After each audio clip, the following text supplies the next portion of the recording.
What's up, guys? Welcome to Wedding Film School Live. We are hanging out. I got my good buddy Jordan Bunch on here. What's up, dude? Hey, buddy. Good to see you. How you doing? I'm doing great. Guys, let us know. Excited to be here. Let us know how the audio is. Make sure it sounds dope. So we are talking about some new Lumix products, right, Jordan? That's right. Yeah, there's lots of new exciting stuff. We've mentioned two of them there in the subject. There's actually a third. There's a third. To say something about it. You got to say Not something. Not a camera, but there's another lens too that people are. It's kind of getting under the radar, but it's a pretty cool lens. So yeah. So if you don't know, Lumix, a couple years ago they dropped the GH4, and I feel like the GH4 is kind of like a mile marker product, especially in the wedding filmmaking industry. A lot of people, it was like their first step in that direction. And then they dropped the GH5. Why is that such a kind of a watershed moment for wedding filmmakers? Why is it such a great lens for what? Because you've used a GH5 for years making wedding films, right? Yeah, and I had the GH4 before that. And before that was when I was with a different brand with Canon, with the Mark III, I think. Going way back. Yeah, that was a huge jump forward, primarily because it was the first camera in that form that was shooting with really great image stabilization, or maybe image stabilization in the body at all. And so it was a complete game changer. Panasonic really has a history of making things that are complete game changers. Like before that, the GH4 was the first, affordable small camera to shoot in 4K. Yep. The GH5 was the first one to do, this amazing image stabilization. So yeah, the GH5 is some really cool stuff. It's been doing 4K 60, right, for a while. Yeah, and it was also, that's another first, was the 4K 60 for smaller, more affordable cameras. I think the next camera up at the time that could do that was like $10,000. Yeah. So it's just Panasonic has, with their Lumix stuff. What's up, Orlando? Has always kind of pushed the boundaries, and usually it's with an eye on features and of course affordability. Like, and I think within the wedding filmmaking world, where you're not renting these like Super 35 Cine cameras, and some are, but most of us are gearing up with 2 or 3, hopefully of the same camera bodies, brutal environments. And I feel like Lumix has always kind of been there for wedding filmmakers in that sense. And so now we got this new stuff coming out, right? And I think it's kind of in a good way, more of the same. So I'm going to pull up the GH5 II, and let's talk about that first. And guys, if you're down there watching, if you have questions, Jordan is a Lumix Global Ambassador. He knows about the products. He's also a wedding filmmaker and a commercial film documentary filmmaker. So he's got a lot of experience. And so if you have questions about the products, he can answer and let you know. So, but anyway. Yeah. While you're pulling that up, you mentioned wedding filmmakers being in brutal environments. And that's another aspect where the Lumix has really shined and stood head and shoulders above some of its competition, is being able to survive these brutal situations. It's legendary reliability. It always works. It always does what you want it to. One of the interesting things is Lumix actually rates their cameras to 104 degrees Fahrenheit. Every other manufacturer only rates their cameras to between 70 and 75 degrees. So basically room temperature versus 104 degrees Fahrenheit. And that's the reason why nobody's ever even seen a Lumix camera overheat. I was going to say, are you referencing something in our industry? Yeah, well, it happens all the time, and it's a big deal for wedding filmmakers. And now we're coming up on summertime. That's going to be something that, a lot of people are going to experience, and they're starting to prepare for. They're getting their, umbrellas out to stick over their cameras when they're in the summer, summer heat and all that kind of stuff. Let us know in the comments what you do to keep your cameras from overheating. Also, if you're watching this, it helps a lot if you guys go ahead and hit that like button. More people will see it. We want to be a resource to you guys. We want to connect you with brands like Lumix and get you get you that information from these people. So we got the stats up on the screen for the GH5 II. There's of course more, but this is kind of like the key features. We got 20.3 megapixels, basically sensor, AR coded, which is nice. You got DCI UHD 4K 60p video, 10-bit internal, and I believe you can do 422 when you're going through an HDMI cable, correct? I think that's correct. I'm pretty certain. And you can, I think, I know you could do this on the GH5. I believe you. I don't know why they would get rid. I believe it can output ProRes RAW as well to the HDMI output. Is that correct? That's right. That's pretty cool. If you've never done that, it's kind of nice. And then we got. Yeah. So the other thing they're highlighting here is pretty cool. The 6.5 stops of image stabilization. Yeah, I love it. So everybody already knew the GH5 for the amazing image stabilization that it had. You know, it was widely agreed upon that was the best image stabilization that was out there. That was 5 stops of image stabilization. So now they're doing 6.5 stops of image stabilization. And it's got the dual IS, which I believe Fuji has as well. And if you haven't experienced a dual IS camera, it's really awesome because it combines the IS from the lens with the IS in the body to get more optical image stabilization, as opposed to some people who will use like a IS combined with like a digital IS, which is not terrible, but this is optical image stabilization, correct? Right. That's pretty cool. And it will also have the ability to turn on an electronic image stabilization in addition to that. Yeah, so you can get even more. Does it have a tripod mode? That's my question. It actually does, yeah. Yeah. It's called Boost IS, and so you can hold the camera still, and if you're not moving, if you're not trying to pan or tilt or something, you get a shot that looks like you're on a tripod but just handheld. Yeah, as long as you don't. Wild. It's funny, they have that on the X-T4, the Fuji. They call it tripod mode, I believe. If you try to move it, it's like sticks. You have to go like. Yeah, it looks horrible if you try to move it. So you definitely it's made for staying still, but it's remarkable. I mean, you can be racked out to 200 millimeters and shooting a shot that looks like it's on a tripod and you're holding it in your hands. So we've used it a few times when you're like, I'm trying to get that. You want to mimic the shot, and as long as you're a relatively good camera operator, you shouldn't have problems. If you really are unsteady, it can start to do the jello moves. But but in general, it's pretty cool. And because I trust Lumix, and I know that they're well known, you should be excited if you already liked their IS that you're getting more IS. IBIS. Yep. Cool. What else should we know about this? Because this is what I know about this camera, which if you go check it out, you can pre-order it down in the description. If you want to check it out, you can just go check on B&H if you're one of those people who just wants to read the specs. But Jordan, what else do we need to know about this GH5 II? Why is this going to be a great camera for wedding filmmakers? Yeah, well, there's a big list. I've got some notes that I jotted down. No judgment. But there's starting off, you talk about pre-order, it's $1,700. So this is a really attractively priced camera. Yeah. What that also does is it makes the GH5, they listed that now at $1,300.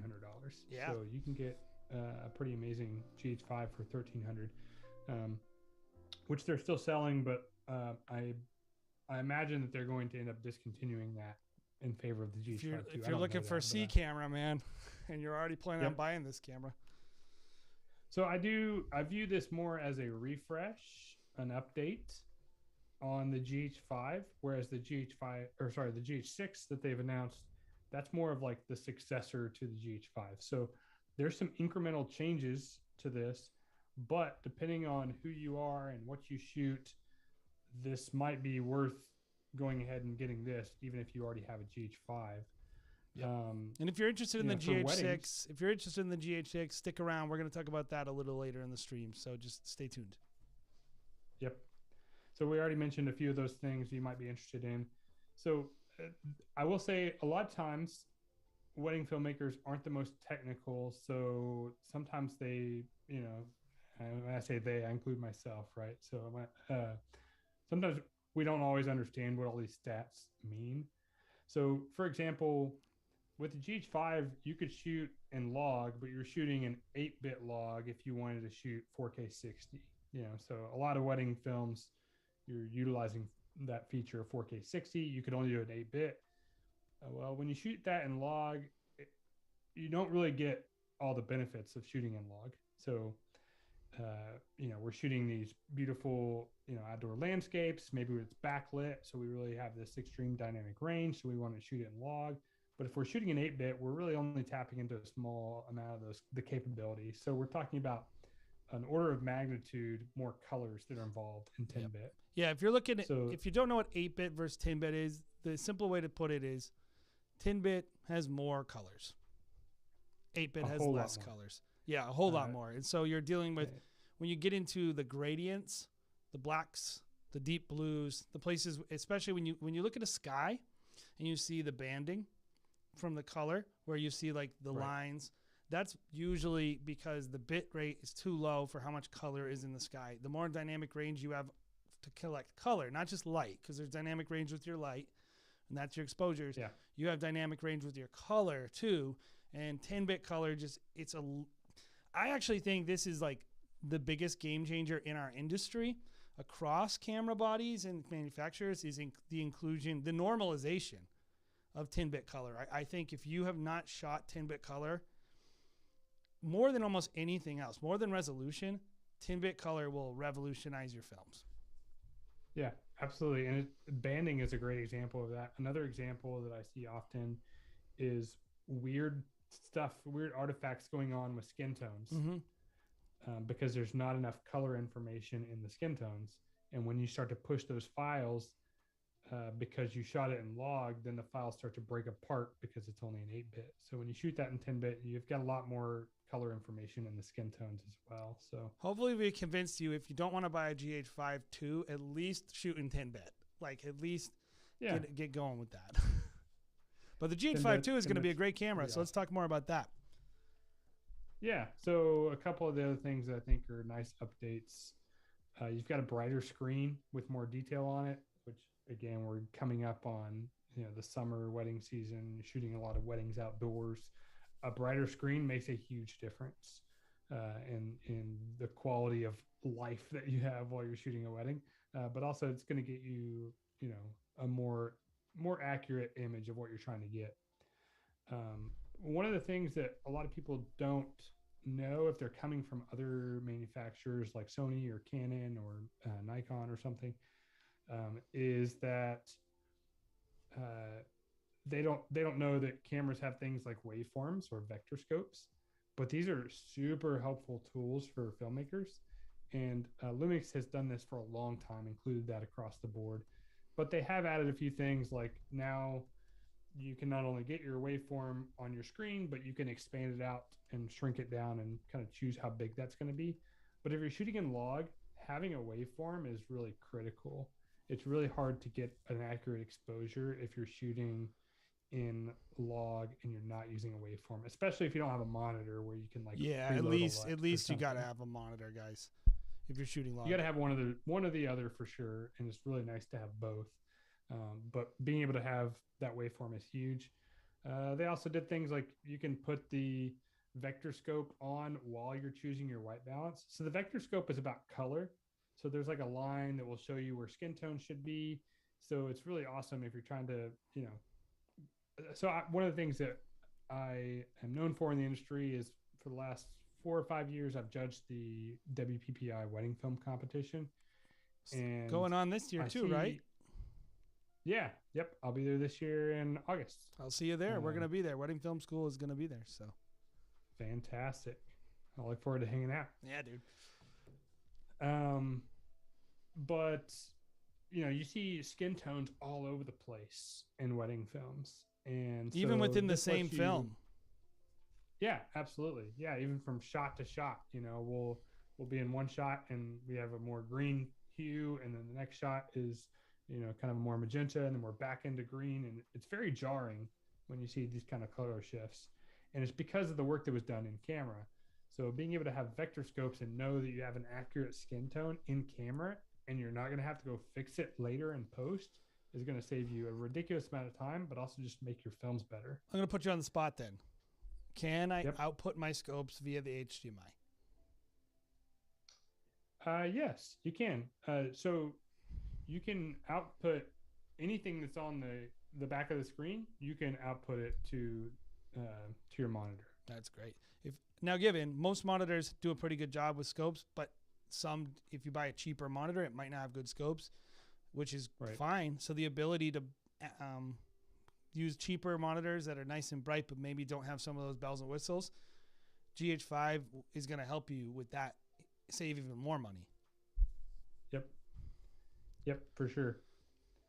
You know, while we're talking about like accuracy and things, I like the ability that they did now where before you could put one zebra setting on there. Now you can do 2 zebra settings. That's great. In the same image.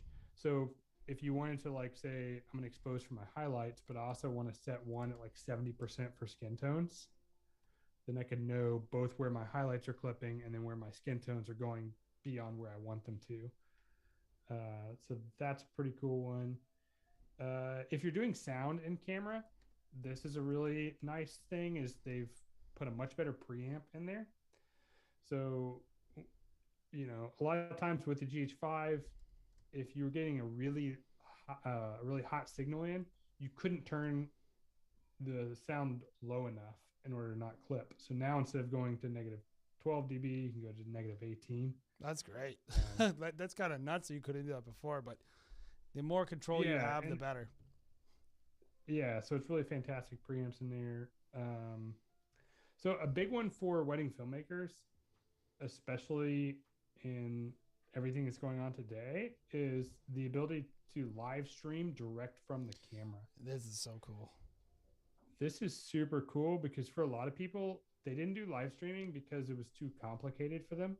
And understandably so, like it's ridiculously complicated to get a good live stream, a multi-camera live stream.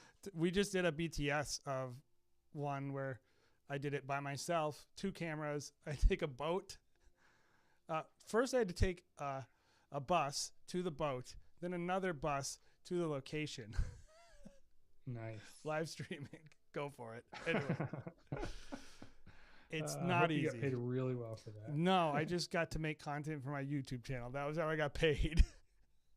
Well, then hit the button for Jason doing that. Hit the like button.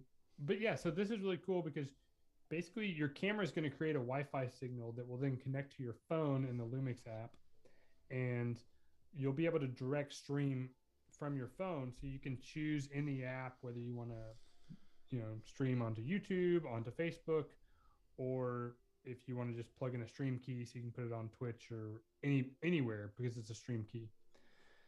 That's pretty cool. Later on, they're going to add a firmware update where you can do it hardwired as a safer connection. So like plugging it into your phone or plugging it into like a USB or a router.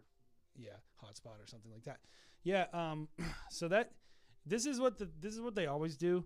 They're always taking a feature like this is similar to a feature in the Sony A1, which is a $6,500 camera.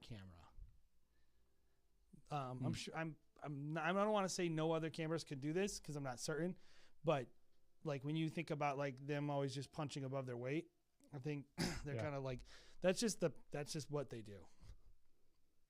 Yeah, I mean the fact that you can do all this in a $1,700 camera is pretty freaking amazing. Well, wedding filmmaking, one of my philosophies in general with wedding filmmaking is really just cost matters a lot because of the fact that, you know, the clients you're not making commercial films. I'm not saying it can be bad by any stretch of the imagination, but what matters more than anything with wedding filmmaking is you got to be able to have good stability, ease of use, durability, and then a lot of it really comes down to profitability. And they have an idea of that. Somebody in the comments, and I was wondering about this too. Somebody in the comments has mentioned dual native ISO. Is that on this? Is that something we could look forward to on the GH6, or are you allowed to tell me that? I don't know. Yeah, I don't know the answer to that question, unfortunately. I, you know, I would make a guess that it would be on the GH6 as a flagship camera, but I don't know that.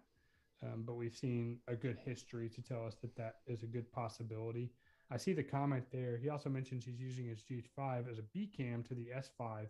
And that's sort of a good segue to another point that they've updated the color profiles in the GH5 II. So if you're shooting also with some S cameras, then this is really great because like most people probably aren't shooting vlog all the time, especially for weddings. They might be shooting something like, what's this guy that we're seeing on the screen? Matthew Sutherland. They're shooting. This is just content that they shot from their thing. Oh, okay, gotcha. Sorry, I didn't see it yet. I'm just trying to be cool. One of those live streamers does like cool videos and whatnot. Oh, now I see Matthew. Yep. Yeah.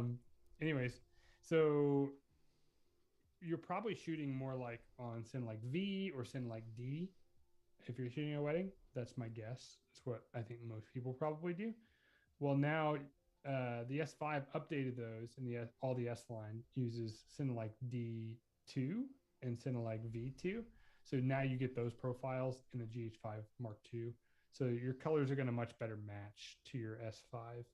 So when they came out with the S series of cameras, they completely revamped the color science behind those, and we got really amazing looking color, even better than was before. And so now you're going to get that same color science from the S cameras. Yeah, because I'm not gonna lie, I one of my biggest criticisms of the GH5 was I can always spot it. Color wise, it looked plasticky to me. That's the weirdest description, but that's how I would describe it. It's got like, I didn't notice the same thing on the S cameras, and I felt like they had done some things, and so I'm glad to hear that they've updated that, because I feel like that's going to be a big step forward into just a better look. Like that's preference. I know a lot of people really love how those cameras look, and that's their favorite camera to shoot on. I know a lot of people, very good shooters. So this is personal preference. Yep. I was always thought that the S cameras had a little bit of a better, like I didn't feel the same way, and so that's really cool. Also, yep. Hello, how you doing, Matthew? He asked, can I stream wirelessly with the YOLO box or other switchers? I would say the answer there is no. It probably does not have a wireless HDMI transmission. Right. If you would like one of those, we're announcing a contest on Thursday where we're giving away a Hollyland Mars 400S Pro, Matthew.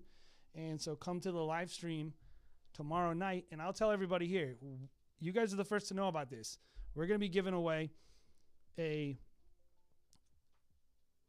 me go through the list because it's a big list. We're giving away a Rode Go 2. We're giving away a Weebill S Lab gimbal. We're giving away a cage and top handle by Small Rig. We're giving away an Aperture 60S or 60X, which is the hot new light. Have you tried that thing, Jordan? I haven't. No. Oh my goodness. We're giving a Hollyland wireless HDMI transmitter and receiver. Man, there's a lot of good stuff. It's like a $3,500 giveaway. So come to the live stream tomorrow night. We're going to give you your first chance. It's going to be like a 2-week contest, and we're going to be giving away.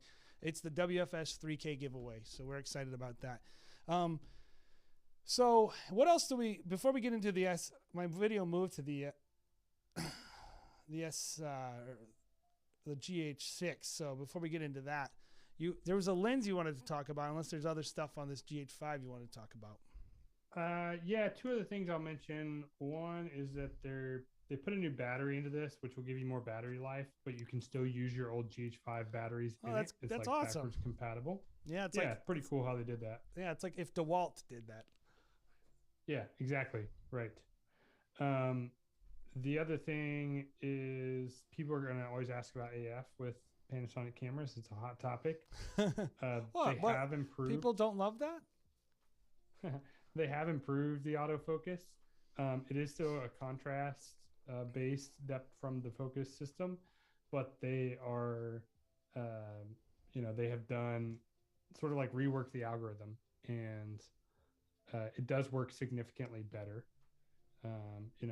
I wouldn't put it on par with another particular system, dual pixel AF or something, but it's a noticeable improvement. And I would say when you are shooting at 60p, it's actually very good. So a weird thing about these systems is like the more information that you give them, the better they're going to do. So when you're shooting at 24 frames a second, it's not going to do as good as 30 frames or 60 frames because it has more information to decide where to pull focus to. For wedding filmmakers, that's probably good at 60p. Yeah, I would say for wedding filmmakers, probably that's more important anyway, because there's a lot of people who have their handheld camera or their monopod camera and they're shooting a mix of 24 and 60. And then there's probably a lot of people who shoot 60 on a gimbal all day. Yeah, I think there's a whole lot of people who would shoot like almost all or maybe even 100% of their B-roll in 60p. I know a lot of people do that. And your A-rolls like the ceremony and stuff, when you're probably not going to be using autofocus anyways. So it will be a significant improvement over the GH5, more similar to like the S5.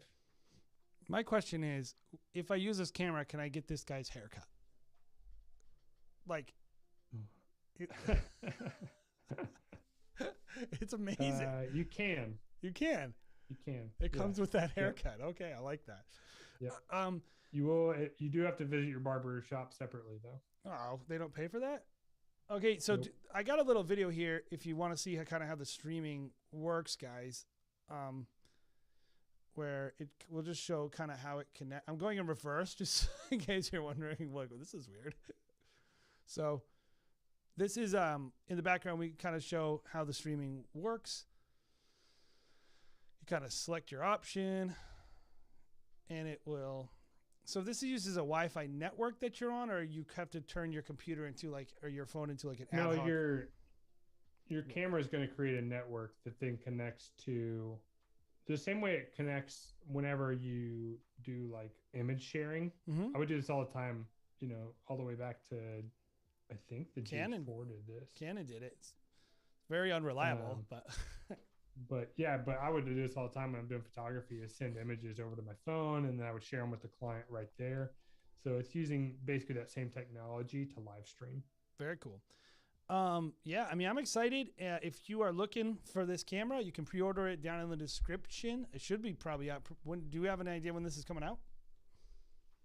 Very soon. Very soon. So you will get it very soon, whatever that means to you. What is today's date? 26th of May. The 26th of May. So if you're watching this after the 26th of May, you might already have it, which is great. But the GH5 II is coming very soon. I think for some people, it's going to be a perfect camera. Definitely, if you're already happy with your GH5, you just need an upgrade.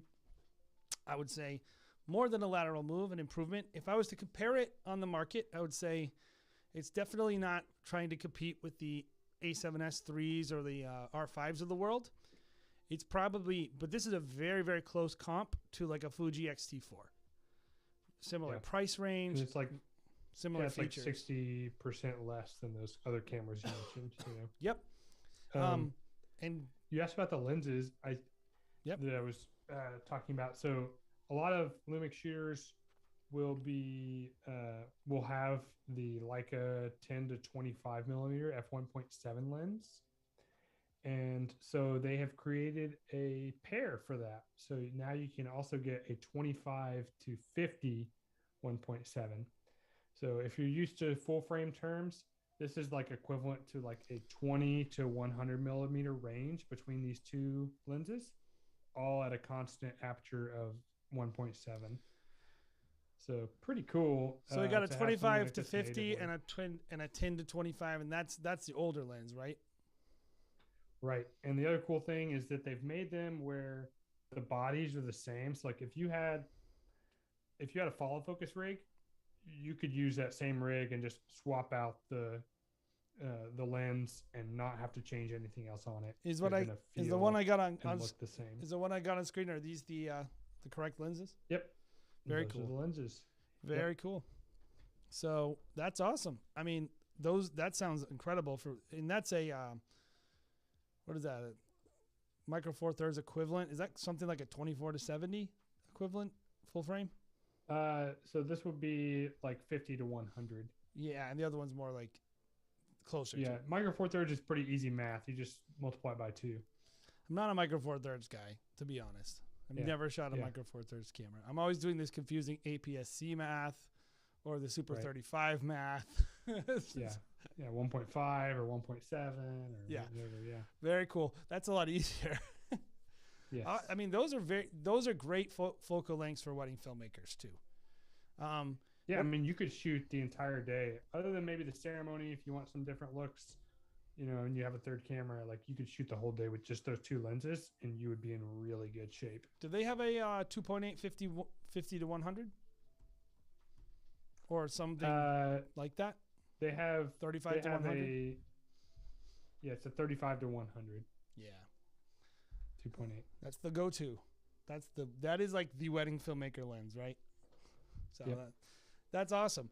Oh, well, good lenses are actually really exciting. So now we're going to kind of get into the meat of what probably most people are excited about. And unfortunately, guys, we can't give you tons of information because we don't have tons of information, but I'll give you what we have about the GH6, which is new image sensor, a new engine.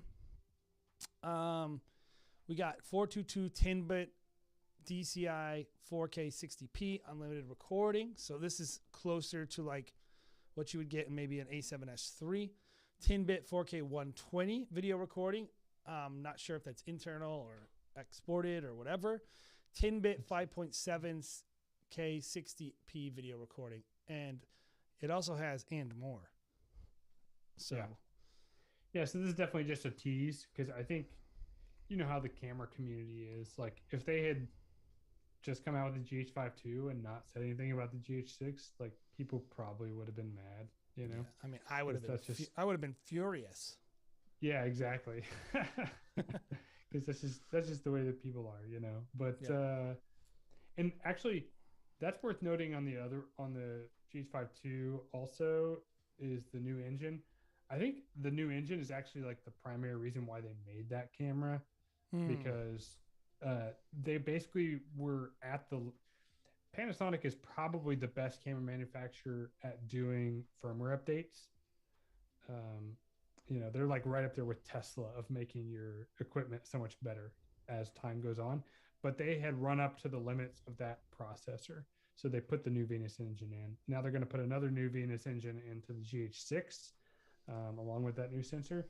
So that's what's going to make it capable of being able to do the 422 10-bit at 4K 60 unlimited. That's really freaking amazing that you can shoot that kind of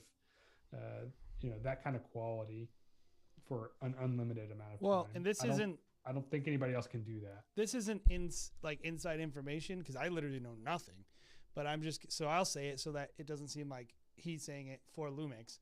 My guess is it's going to be cheaper than, for instance, an R5 or a Sony A7S III as well, just based on their history. Yeah. Well, they have publicly said it's going to be around $2,500. That's bananas. Yeah. $2,500 versus, I think, $3,500. Yeah, 35 or more. I forget what it is exactly. 35 to 3,700 range for those 2 cameras that you mentioned. Not to say anything bad about those cameras, actually. They're incredible cameras. Like, if you drop 3,500, this is what I'll say about most of the cameras coming out. In my personal opinion, when people complain about a $3,500 camera, the A7S III, for instance, I'm like, I think that's a deal for what that thing can do. That is a do-it-all, workhorse, incredible, perfect, almost perfect camera. So when you tell me like, oh, it's going to do a lot of the same stuff, and if you're into how it looks, you can have it for $2,500. If you're a Panasonic shooter, that should be exciting. If you're willing to shoot micro Four Thirds and you don't care about full frame, that should be exciting. Like, obviously, there are people who would prefer these other cameras, but there also are people who don't need that and who are perfectly happy to shoot micro Four Thirds and all that. So I think that's really interesting. I mean, there are a lot of people shooting, for instance, the Blackmagic 4K, which is a micro four thirds sensor, and they love it. Actually, I'm shooting on one right now. Like that's what this is. And so I think that's really exciting. What else can you tell us? Can you give us any inside nuggets with this GH6? No, I can't. I have a sworn NDA, but a couple of like things of like decoding some of this that we could sort of do, like especially if you're not a Panasonic shooter, you may not know what variable frame rate is. Variable frame rate is really cool for wedding filmmakers. I use it all the time when I'm doing wedding films. So basically, what it is you know how whenever you shoot 60p, it plays back in real time in your camera, and then you go take it to your computer and it plays back in real time, and then you have to slow it down to see what it's going to look like. Well, what this does is it will shoot. So, for example, this will shoot 10-bit 4K 120p in VFR. So it means you're shooting it at 120 frames a second. But when you play it back in camera, it will play it back for you at 24p. Yeah, that's great. You get to know that you got your shot the way that you wanted it, and you got the look the way you want it. You don't have to wait until you bring it back to your computer and slow it down. So I think that that's like super, super cool. Yeah, I love that. I mean, they do it with, I believe the Blackmagics, I'm not sure if they do it in the exact same way, but I love whenever a camera manufacturer thinks about things like that, which is like, how am I going to use it, right? How am I going to use it? How forget all the stats, forget all the numbers. How am I going to use this friggin' thing? And like that's the emphasis, is making it more useful in the field to actual people who are actually using the camera, not theoretically to people. Right. Like if your menu's bad, I guess I don't really care how good your camera is if I can't use it. Well, and also if you have to go into the menu for every little thing, you know, so there's buttons all over this thing, you know, so many things that you can use as custom buttons, so you can go in and customize it to the way that you use the camera. But to your point about, you know, really the usability of their stuff, they do things that no other manufacturers do that are, you know, all these are really considered photography cameras, right? We use them for filmmaking, but they're really considered photography cameras. And so they're also considered photography lenses. But the thing that really sets apart Lumix with their lenses is that while, yeah, they're photography lenses, they're thinking about filmmaking with them first. So, for example, every other photo lens that exists has significant focus breathing issues. So what that means is whenever you pull focus from one point to another, you'll actually see the frame expand or contract. So your composition changes as you're changing your focus. You're not going to see that on these Lumix Leica lenses. So they take these things into consideration because that makes a difference. You know, I think it makes a huge difference. We have a whole kit of cine lenses. You get what you pay for, obviously, and when we shoot with those things and we don't deal with the focus breathing, I mean, it helps so much, and I think that's really cool that they're actually thoughtful about that. And it's something that a lot of people don't think about, especially with autofocus. Focus breathing is really noticeable because it's like flying around sometimes, and it just looks weird, and so that's really cool. Yeah, no doubt. All right. So what I want to get to is if you have any questions, let's see, we got around what month will the GH6 be released? I think I know the answer there, Jordan, but don't know. Yeah. I can't say anything about that. Don't know. Not sure. Jordan, blink twice if the GH6 will have dual native ISO like the GH5. Regardless of what I do there, I'm screwed. So covering up the eyes. So like the point is, we can't really talk about it. I think I can confidently say, and you, if you're breaking an NDA by confirming this, you can just also cover your face. But I think I can confidently say this is Lumix's competitor to the full frame big boys out there, and very similar in terms of what they're trying to get to feature set wise. And so if you're kind of like a Lumix shooter who's feeling a little left out maybe by some of the cameras that are up there that are kind of delivering at that upper level and a couple of features, especially with the color and kind of those high performant files and colors, I feel like the GH6 is aiming for that, but not full frame. I think that is that an accurate description? I think so. And I think for those people who have been longtime Lumix users, it's also a confirmation that they haven't forgotten about Micro Four Thirds, and they still love Micro Four Thirds. They still see the value of Micro Four Thirds, and they're going to keep pressing on. This is like if you didn't get it enough, whenever they kept releasing all these lenses and they kept releasing kind of these lower tier cameras, this is a resounding, we're still here, we're still doing Micro Four Thirds cameras. Yeah, and it's like people pretend like Panasonic isn't this massive, company that can't do more than one product line. Like they also make microwaves and hair dryers, so they can do Micro Four Thirds cameras and they can do full frame cameras. And by the way, they also do 1-inch cameras and all kinds of other, smaller sensor cameras. So, we can kind of put those myths to rest now. Yep, that's interesting. Did they mention anything about, and this is literally me being ignorant, so again, you can keep your NDA if you have to, but did they mention anything about the AF system being different on the GH6 than the GH5? Or is it the same AF system? I know that they're always working to make it better. So we don't know the answer. That's great. We'll stop there. So yeah, I mean, one of the things that is great about what they have done is that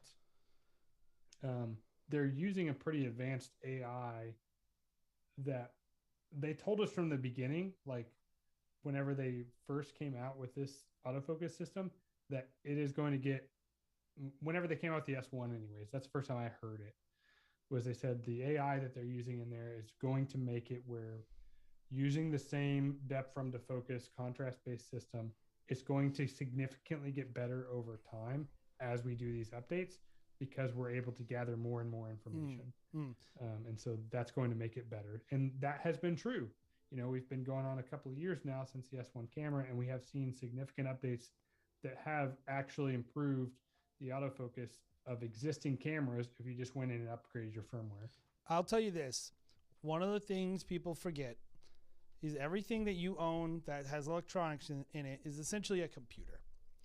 And the better your computer runs, the faster certain processes will run. So some of the things people go, change the system. It's like, well, the system might be fine, but the computing power might be too low. And so one of the ways camera manufacturers can improve their systems is just by improving the efficiency of their computers that are built in, the heat management, all the things that go into running a computer. I just got a new NAS, Jordan. Nice. Yeah, it was unfortunate because I had to spend an extra $4,000.